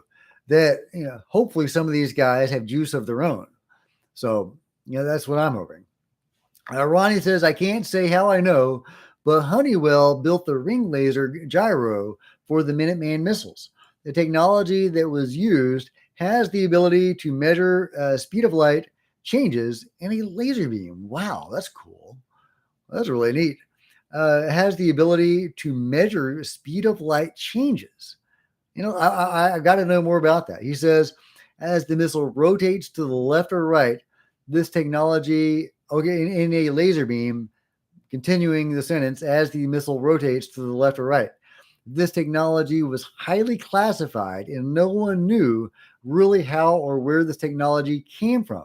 There's technology like this and even common things such as the transistor and the digital electronics that is believed to have come from alien technology, and companies have become rich because of it. Yeah, and that's what Ross Coulthard talks about a lot, or he's been talking a lot about recently, right? Is that if indeed alien technology has been handed over to private companies like Lockheed Martin, as almost certainly has happened, that obviously gives the edge to those companies.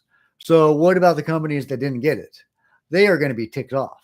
They are going to be so ticked off when all of this comes out that their competitors were given the edge and may have gone on to become these massive billion-dollar companies.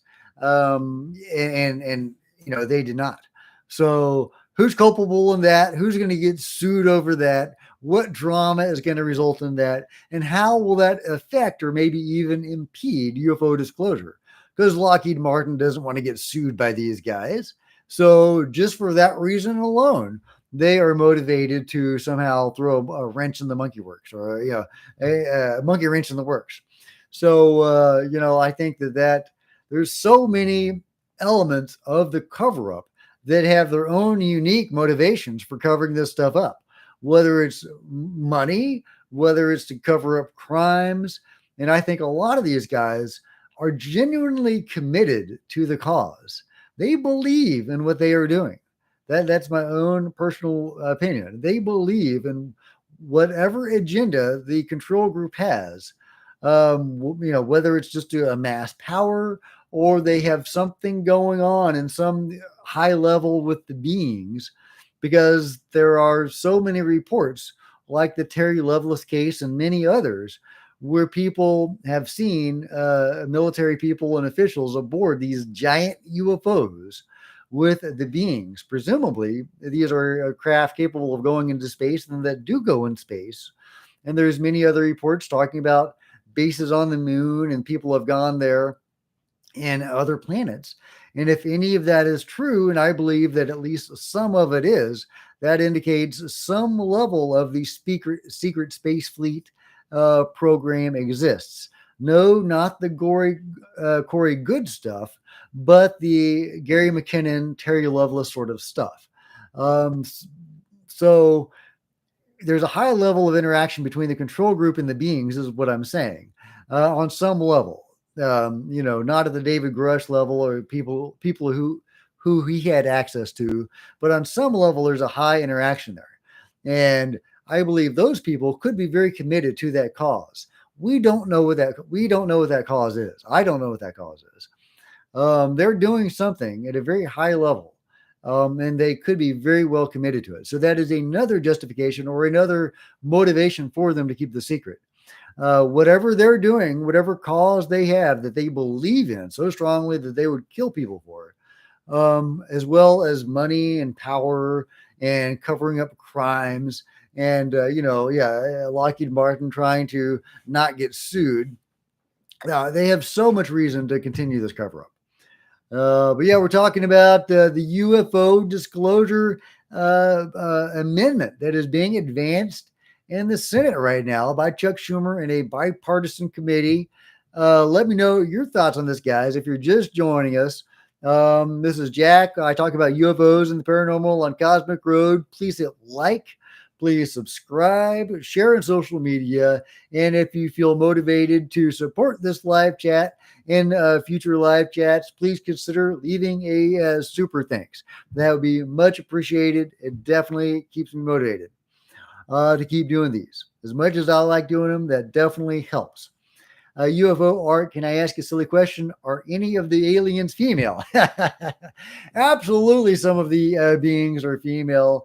Countless experiencers have said some of the beings they interact with on a regular basis are either male or female.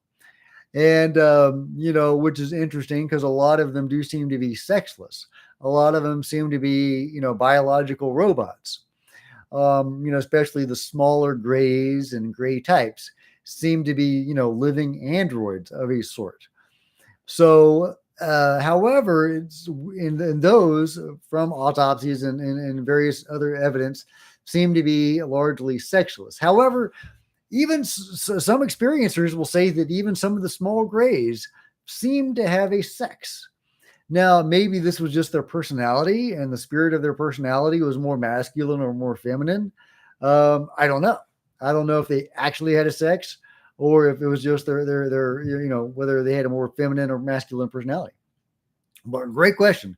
But some of them do seem to be male and female in the way that we would understand it. And some of them seem to be very human, especially the Nordics and the various human types do seem to be one or the other. Michael says, well, I'm a munchkin. Clearly not in my DNA. I have to assume you mean you're not very tall, but I would love to know more about being a munchkin. UFO Arc says, I wonder if the Nordics would want to try mating with an ugly human. I don't know. That's a good question. Richard says, which has plenty of space for processing many wavelengths, not only visible light, but IR and UV and possibly more. And these are just the worker bees. Okay, I think I missed the first part of your thought.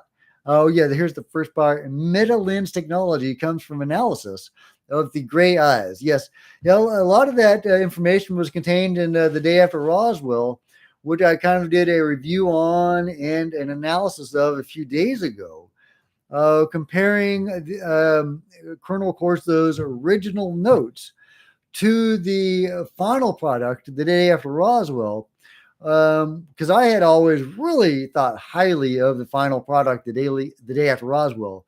I knew there were some inconsistencies and some inaccuracies in it, but I thought that it was largely correct. However, I did some more research and compared it to his original notes and what a lot of other people who have done analysis on it have said. And it really looks like the ghostwriter or the co-writer of The Day After Roswell took Colonel Corso's original notes and manuscript, and the original manuscript was called Dawn of a New Age. And he really kind of sensationalized a lot of things and gave it an overall framing device of this war on UFOs and developing technology to eventually shoot at UFOs. And a lot of that was sensationalized for the book. However, a lot of it was true, and I'm still trying to sort out what technology that was reverse engineered, because the core of it was true, that they were reverse engineering this alien technology and farming it out to various people to do so. However, it was very unclear from his original notes how much success they had in doing that.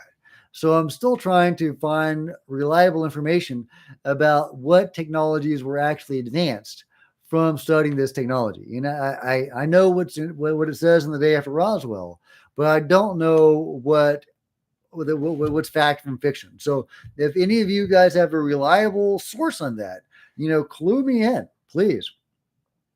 Just in Time says, I've studied the history of electronics. Human ingenuity is incredible.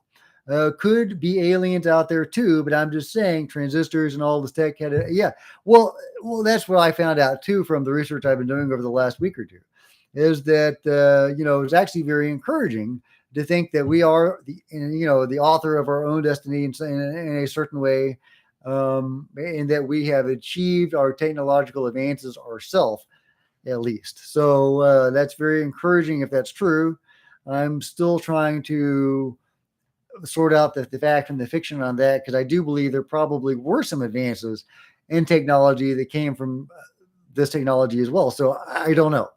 But if any of you guys have a reliable source of info on that, let me know.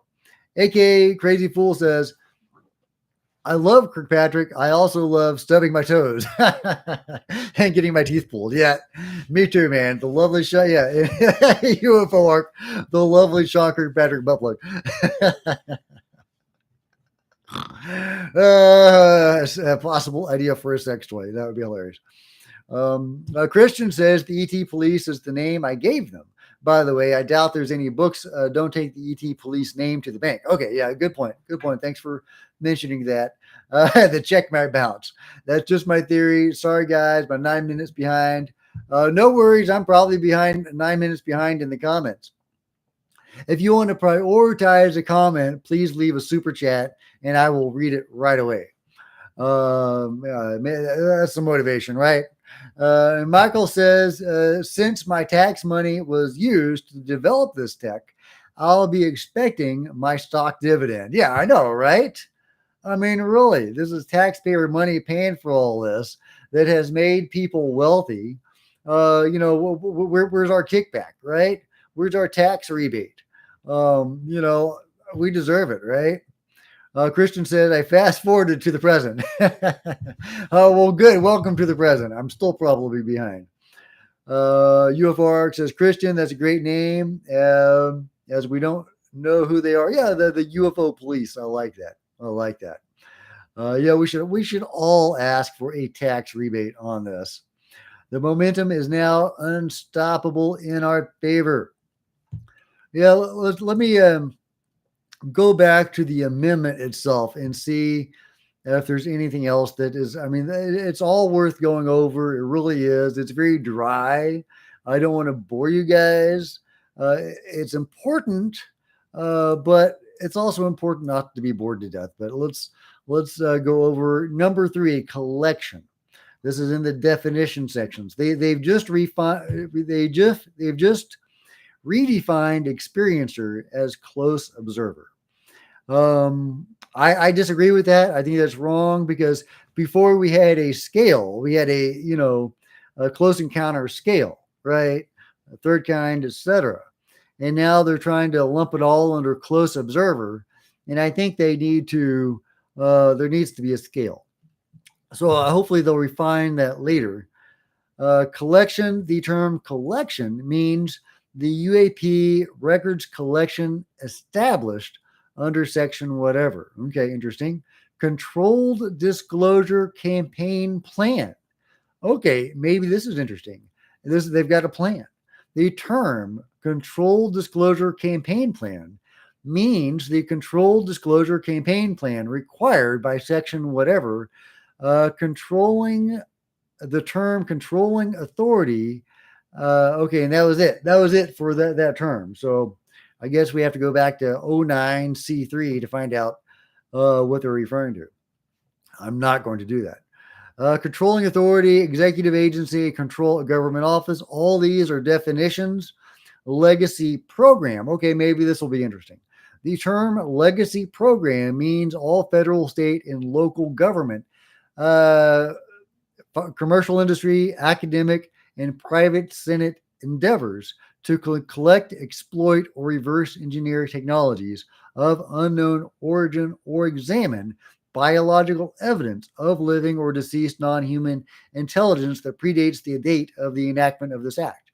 Yeah, and a lot of people, are saying that some of this stuff has been handled by our universities and that they have studied this stuff and that it actually has been a good thing because it has allowed it to come out of the closet in a way, and in terms of the strict compartmentalization. However, others are saying it has allowed China to spy on this ongoing research and to duplicate it or to learn that we know about it. So, it was compartmentalized for a reason, I guess. And they started to make some advancements when they started studying it in universities, is what I'm hearing. I don't have any hard evidence on that. If you guys do, let me know. But it also allowed enemies to get prying eyes on it.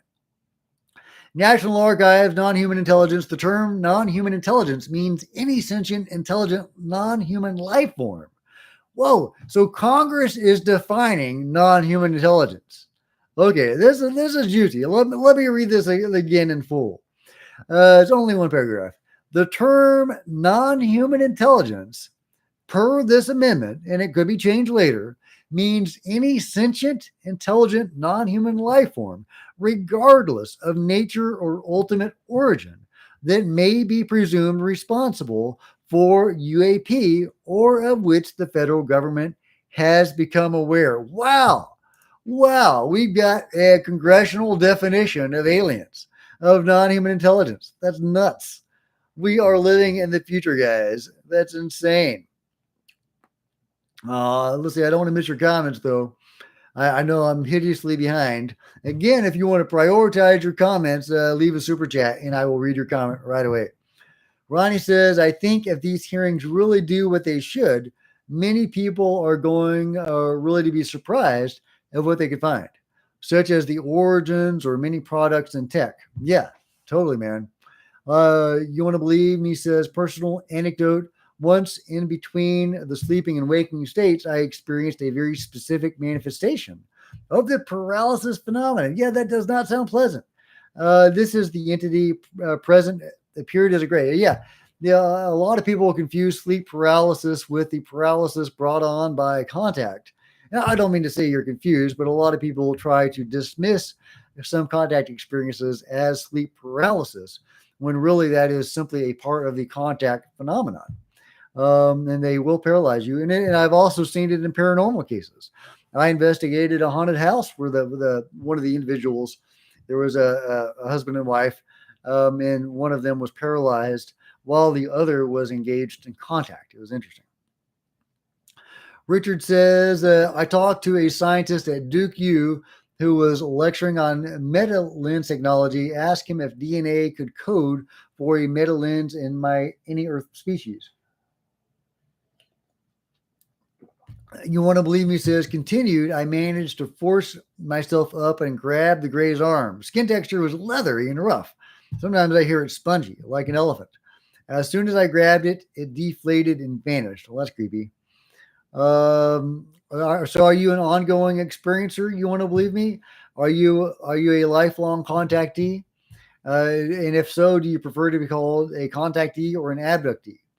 Then let us know if you want your experiences to continue or if you want them to stop. I'm very, very curious about that. You want to believe me? Says, my question was something merely using the appearance of a gray? That is a great question. That's a great question. You know more than I do. Let me know what your intuition tells you, because that does seem to be a thing where they can put on a shape that they want you to see. And whether it's a Nordic or a gray or whatever, they can all pretend to be each other. Which is very frustrating in terms of getting to the truth.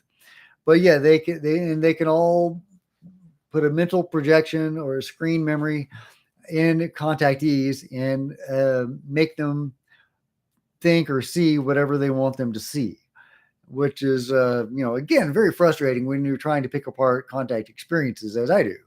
I love studying contact experiences. I think it's very important, to study cases like yours.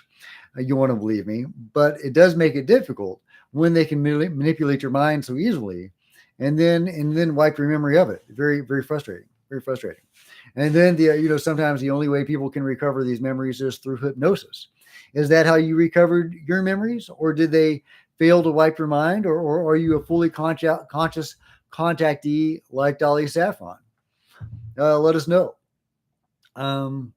Ronnie says, back in the day, we thought the Cray computer was a monster. Yeah, well, it was a monster. Wait till we are able to master quantum computing. And one of the gurus of quantum computers, Deep Prasad, is also a contactee. And when he says he is taken to a deeper level of reality, which is what many contactees say in those words or other words. Willie Schreiber actually used exactly the same words. UFO arc. So was you imagining it, or was it physically there?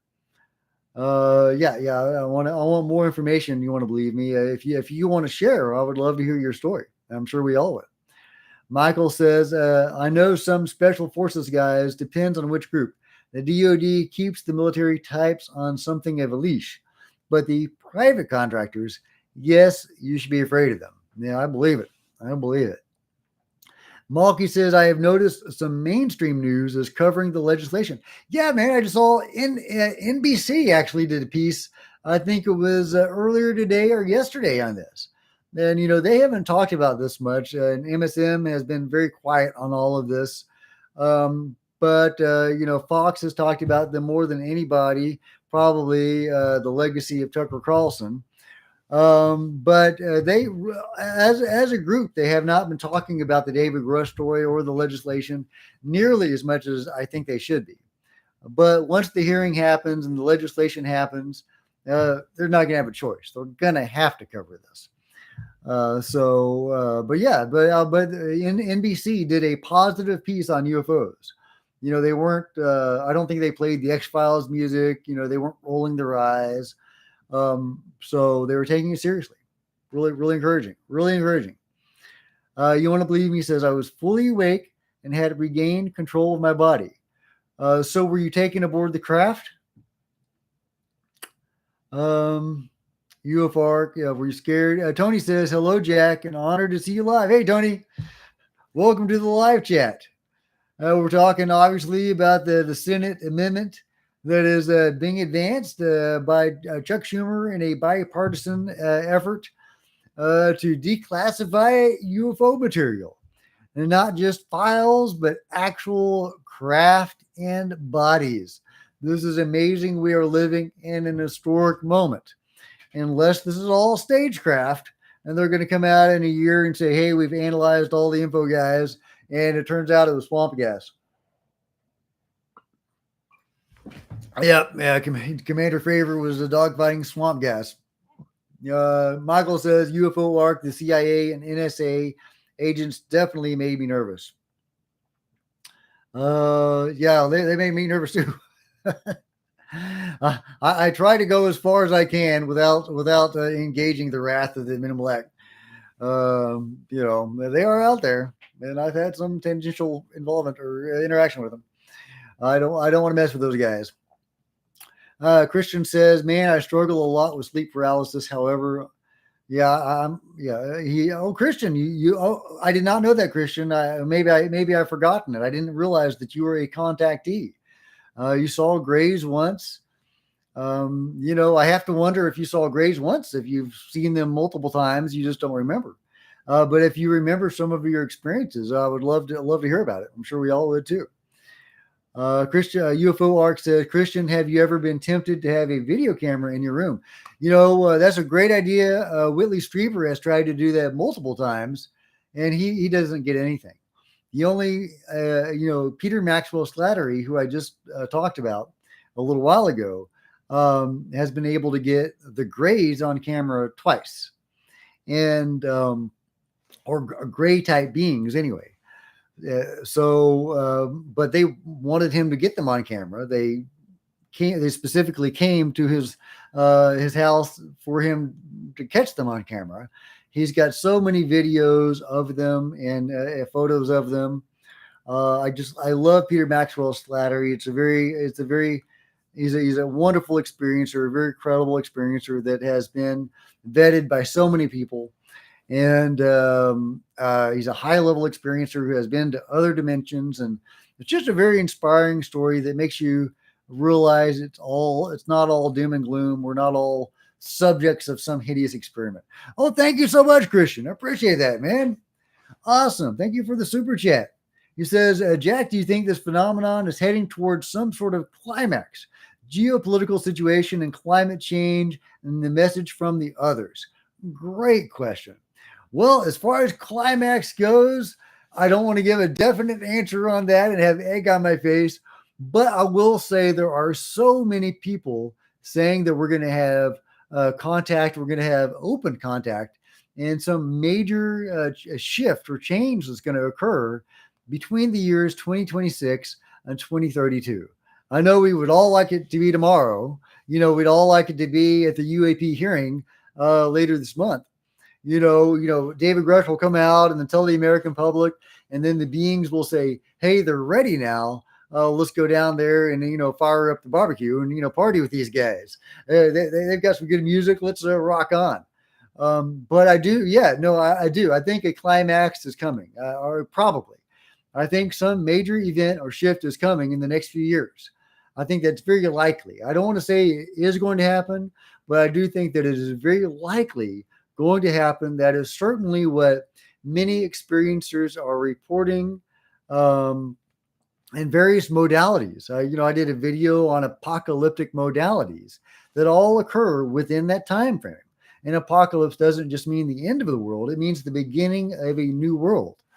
And there's different modalities of that, all to occur within that time frame, which is exactly the time frame that, the lady gave Chris Bledsoe, and is the time frame that John Ramirez, the CIA John Ramirez, said, as well as various others have given that time frame. So yeah, I do think it is very likely that within the next few years we are building to some sort of climax. I don't know what that looks like. I would love to know what to expect. I mean, do I need to build a bunker? Should I get my I Love Aliens t-shirt? Which way does the pendulum swing? I don't know. But let me know what you guys think. But yeah, I think something's coming. I don't know how big it's going to be. I did a video, I think it was April, May, the experiencer, that young woman who is apparently a high-level contactee. And,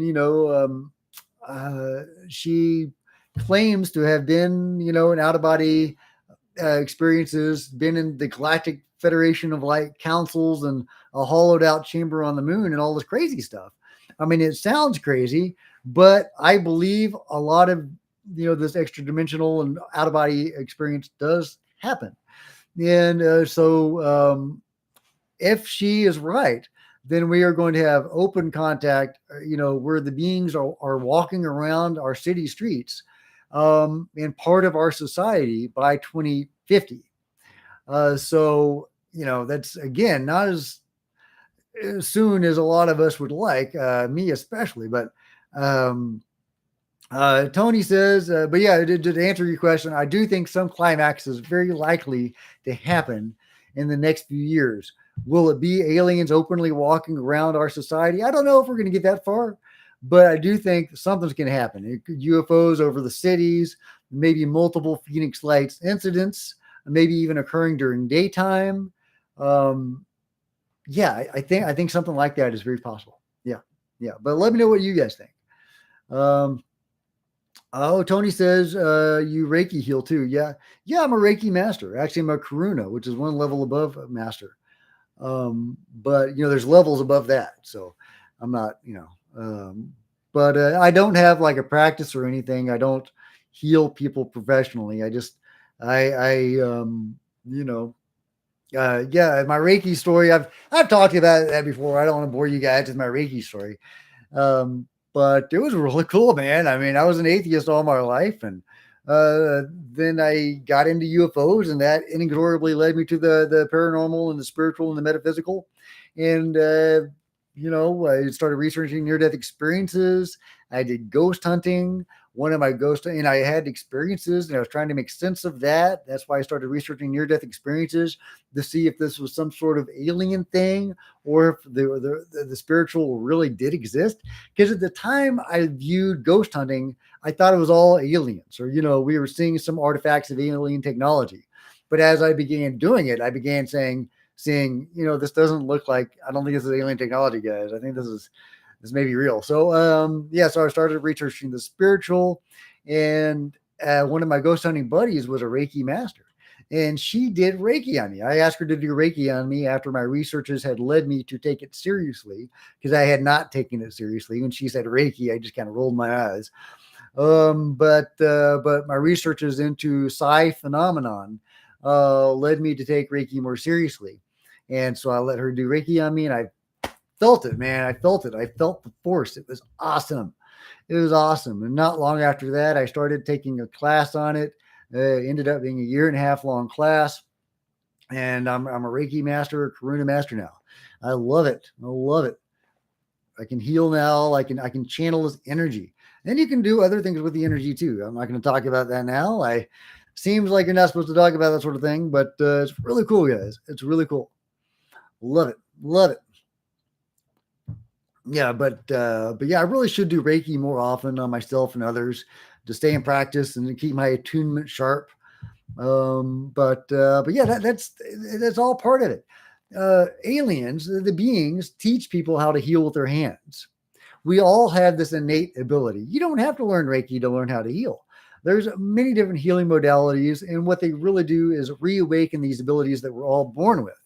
And the beings, the alien beings, or what non-human beings, whatever they are, many contact experiences, many contactees will be taught how to do these incredible things, the psi phenomena, these psi abilities, psychic stuff, healing, spiritual abilities, how to read auras. It goes in a very woo-woo mystical direction in a lot of these contact experiences, and that's why I love it. If it were all us being lab rats of evil gray aliens, it would be pretty scary. But there's a lot more going on than that.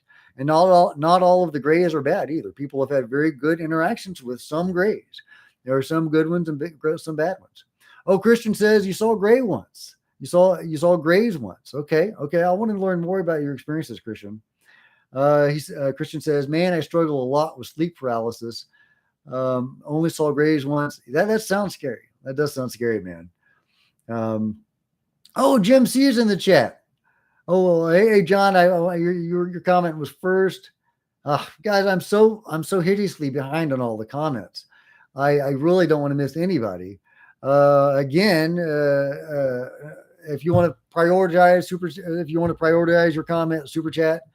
But I am going to try to get to everybody. You want to believe me says talking about, you want to believe me. My default is to refer to somebody as male. That's just, I'm a writer, and that's what you do from a literary tradition. However, if you prefer to be called by something else, let me know.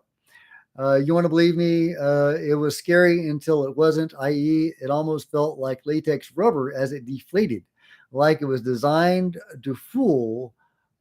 Do you mean fool or do you mean defold? So specifically, so yeah, really interesting experience. He's a contactee, and he was touching this being that he was interacting with, and it was deflating. That's crazy. And lightning strike. Remind me what your name is. That's not Troy. Troy has the dinosaur. Who's Lightning Strike? I forget your name.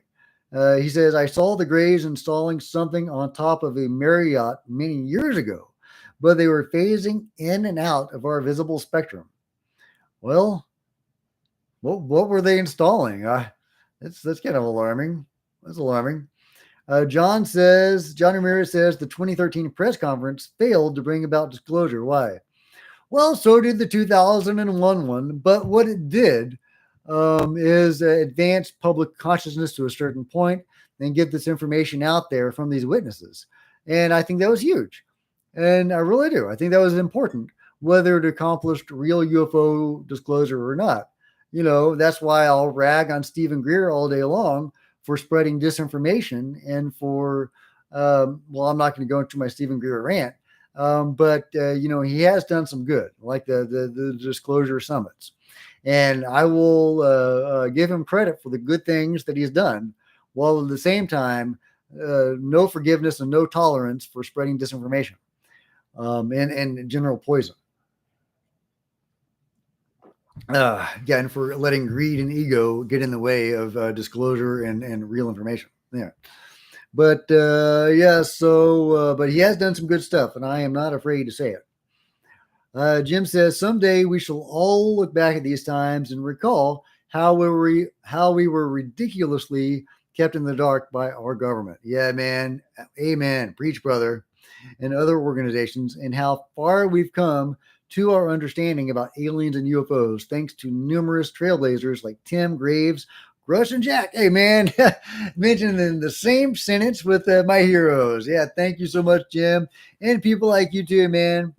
All of you guys are tip of the spear, 100%. But yeah, no, these are exciting times. These are historic times. We actually have Congress right now trying to declassify UFO materials. It's nuts. It's nuts. I love it. I love it. Let's see. You Want to Believe Me says, no craft, just the physical interaction, but I have manifested several UFOs through magical rituals. Not for the light of heart, by the way. Some people will think that's woo. I do not. I've been to multiple C5s where I don't know if magic is the word, but certainly energies and other abilities. Yeah, there is an interaction with what we call UFOs and the metaphysical. Huge connection between the consciousness and the whatever you want to call it, and the UFO phenomenon, and it is real. Tony says, "What's your hypothesis on full? Haven't been able to back engineer the craft because it's positive, organic, living thing that can't be used for nefarious activities." Your thoughts? You know, I've often wondered about that. You know, it's a great question. If UFOs have their own consciousness, dissecting them and analyzing them is like, you know, pretty gruesome when you think about it, right? I don't have any information on that, or, you know, other than what various experiencers and whistleblowers have said. But I think that's a wonderful question. As far as have we been able to back engineer or reverse engineer these things, you get information going both ways, right? There's pretty reliable information that we've been flying around our own UFOs since at least the 60s. Did we build those things ourselves? Because it looks like at that time, we, meaning the control group, was working with the beings, and presumably still are to this day, and that they helped us with that technology. Does that mean they gave us those ships? Very likely. Were they helping us build our ships? Possibly. So why do we need to reverse engineer stuff? I don't know. I've since day one of my understanding of UFO crash retrievals and reverse engineering, and also learning that we've been flying around these in our own ships. That's been my question. Why are we reverse engineering this stuff if we've already got it? And I don't have any information on that. That has been an ongoing source of research for me for a while. And I'll let you know if I find anything solid on that. Bill Olhouse, who was at Area 51, I think he was an engineer at Area 51, talked about the beings gifting them technology and UFOs and helping them with that stuff. while at the same time reverse engineering the stuff. So for him, it was all part of the same program. But I never understood it. He didn't expound on that. I've never quite understood that or no understand how that makes any sense. But if it makes sense to you guys, clue me in. Let's see. My voice is starting to crap out on me. I may have to let you go soon. I've been kind of struggling with my voice all day for some reason. Christian says, I'm talking about a possible cataclysm. Experiencers get visions of nuclear war, environmental crisis. Yes, they do. Yes, indeed, they do, Christian. Okay, that's what you meant by a crisis. Yes, yeah, I wish I had seen that earlier while I was still talking about that.